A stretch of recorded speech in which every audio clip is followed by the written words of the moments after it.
Buenas tardes, mi nombre es Jordi Jimeno Bebiá, soy profesor doctor de Derecho Procesal de la Universidad de Castilla-La Mancha y director académico del Vicerrectorado de Internacionalización. Antes de comenzar, permítame expresarles mis mejores deseos en esta difícil situación que nos está tocando vivir. Espero que ustedes y sus familias se encuentren bien. Les mando desde aquí todo el ánimo del mundo. A través de la International Business School de la Universidad de Castilla-La Mancha, dentro de las interesantes actividades que desarrollan, me han propuesto que realice un breve análisis sobre la suspensión de los plazos procesales durante el estado de alarma a causa del coronavirus.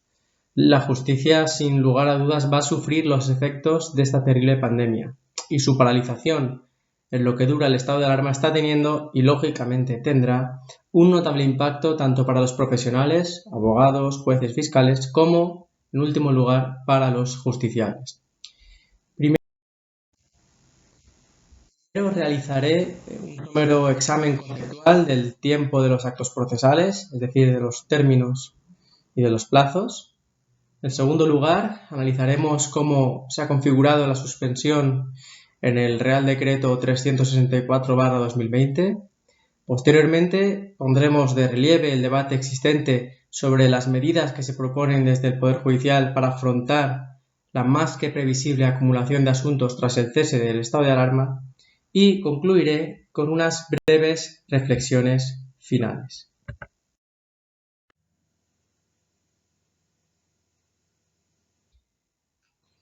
Sabido, el plazo consiste en la determinación de un periodo de tiempo dentro del cual puede realizarse el acto procesal, lo que exige, de un lado, la concreción de un día, o de un plazo, mejor dicho, inicial, conocido como dies ad quo, y otro final, que sería el dies ad quem.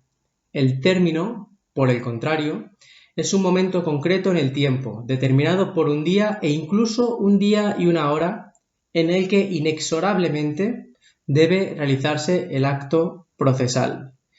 De acuerdo con el artículo 134 de la Ley de Enjuiciamiento Civil, los plazos son improrrogables, pero, según el número segundo, podrán, no obstante, interrumpirse los plazos y demorarse los términos en caso de fuerza mayor que impida cumplirlos, reanudándose su cómputo en el momento en que hubiera cesado la causa determinante de la interrupción o demora.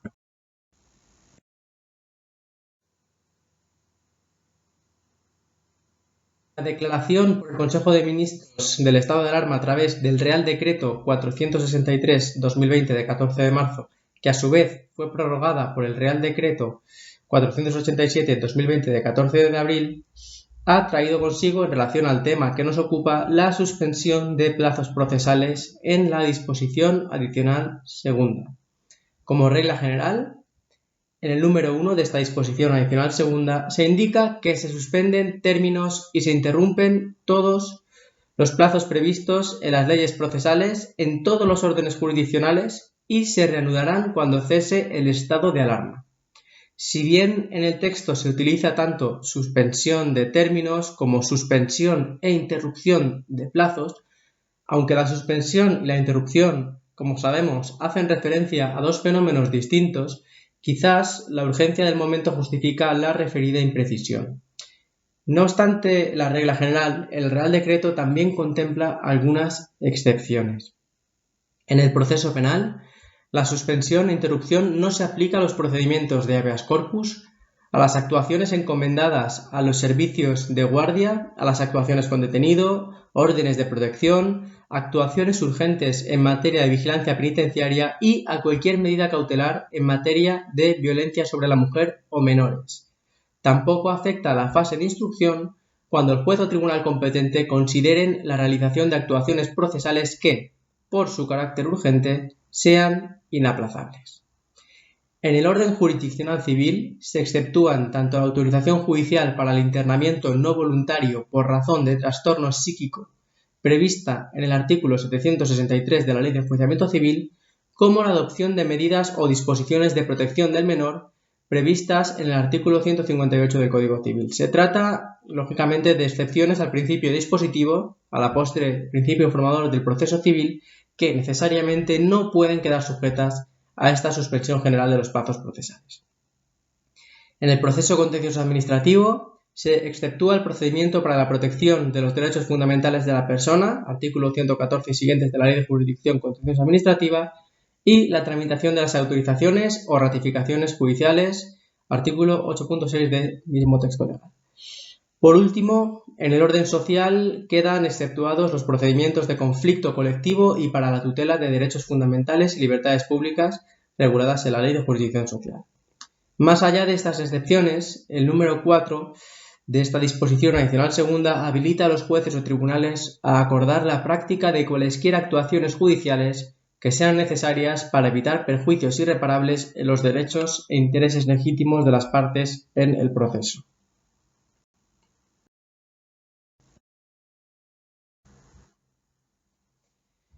Del mismo modo que todos nos preguntamos cómo será la vuelta a la normalidad, en lo que desde el Gobierno y los medios denominan fase de desescalada, el Poder Judicial también debe valorar qué impacto va a tener este cese temporal de la actividad jurisdiccional en el funcionamiento de la justicia.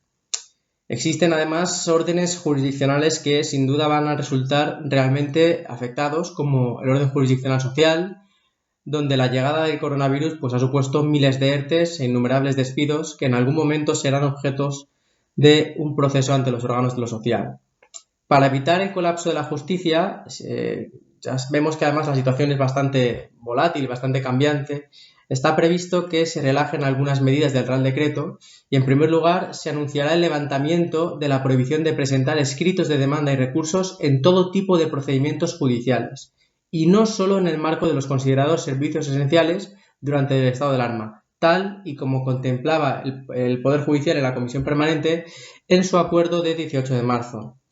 Con la finalidad de que no colapse el sistema LexNet, los escritos, por tanto, podrán ir entrando de forma progresiva en la red a lo largo de las próximas semanas y ser repartidos a los respectivos órganos judiciales, aunque se mantenga la suspensión de los plazos procesales. Esta medida, por sí sola, sin embargo, no va a suponer que la justicia recupere pronto la normalidad, sino que deberá ir acompañada de otras medidas efectivas.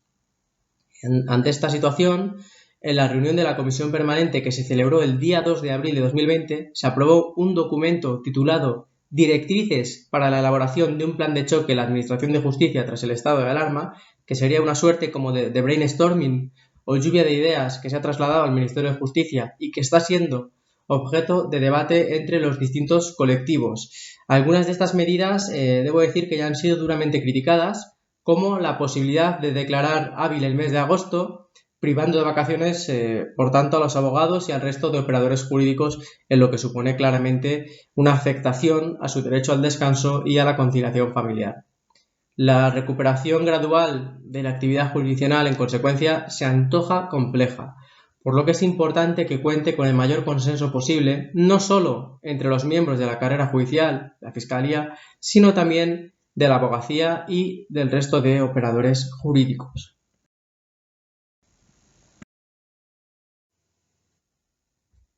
Para finalizar esta presentación, quería realizar unas breves reflexiones finales. Como sabemos, los jueces y tribunales están acostumbrados a trabajar con altas cargas de trabajo, a nadie se le escapa, por ejemplo, el aluvión de demandas en el orden jurisdiccional civil por las cláusulas suelo, pero la paralización de la justicia en lo que dura el estado de alarma no tiene parangón hasta la fecha. Y cada día que pasa supone un grave perjuicio no solo para el Poder Judicial, sino principalmente, y no nos olvidemos, para los justiciables. Por ello, la vuelta a la normalidad, también en el ámbito de la justicia, requerirá, además de contar con las medidas de seguridad e higiene necesarias, que por otro lado hasta la fecha no se han podido garantizar, requerirá también un esfuerzo por parte de todos los colectivos y profesionales afectados. Espero, ya para concluir, que el Estado no se olvide de la justicia, que es el pilar fundamental del Estado de Derecho, y garantice cuanto antes una vuelta a la normalidad y no a la precariedad de la actividad jurisdiccional.